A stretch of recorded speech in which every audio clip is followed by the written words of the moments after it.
વાહનમાં પાણી ઉડાવવા જેવી સામાન્ય બાબતમાં છરીઓ ઉછળી છે। હુમલાખોરે હુમલામાં વચ્ચે પડનારા પિતાને લોહી લુહાણ કરી દીધું છે। હવે અમદાવાદ ઈસનપુર પોલીસે સીસીટીવી ફૂટેજના આધારે તપાસ હાથ ધરી સફાન પઠાણની આખરે ધરપકડ કરી લીધી છે।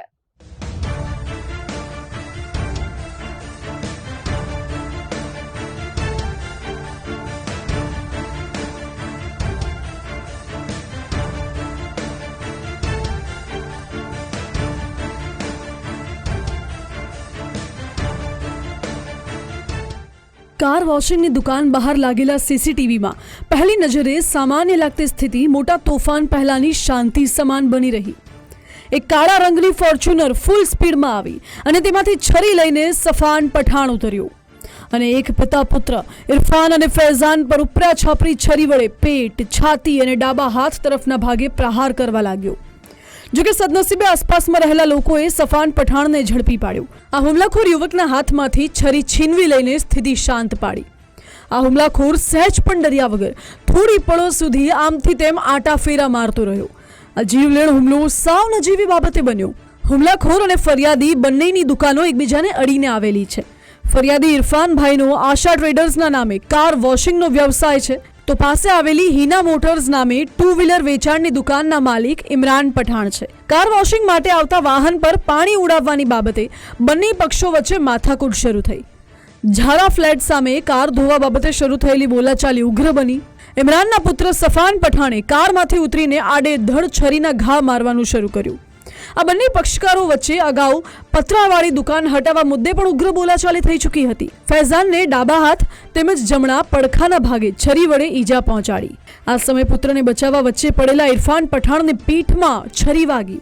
આ મારામારી દરમિયાન સફાન પઠાણના હાથે તેના પિતા ઇમરાન ખાનને પણ જમણા હાથે છરી વાગતા ઈજાગ્રસ્ત થયા।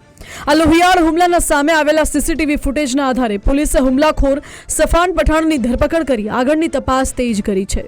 ઝારા ફ્લેટ છે ચંડોળા તળાવની સામેની બાજુ ઈસનપુર પોલીસ સ્ટેશનનો વિસ્તાર છે। એ જગ્યાએ ગેરેજ વોશિંગનું કાર વોશિંગનું ગેરેજ આવેલું છે। ગેરેજ ચલાવનાર પિતા પુત્રની ઉપર એની બાજુમાં બીજું જે ગેરેજ છે હિના મોટર્સ, એમના જે લોકો વાહનોને લે વેચ કરે છે તેમની સાથે પાર્કિંગમાં વાહનો મૂકવા બાબતનો ઝઘડો હતો।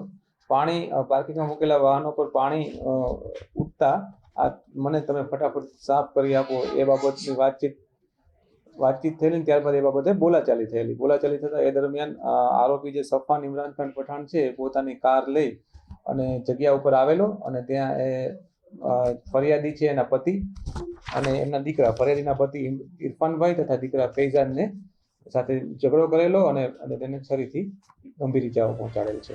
આ સમગ્ર વિવાદ પાછળ પૈસાની લેવડ દેવડ જવાબદાર હોવાની આશંકા છે।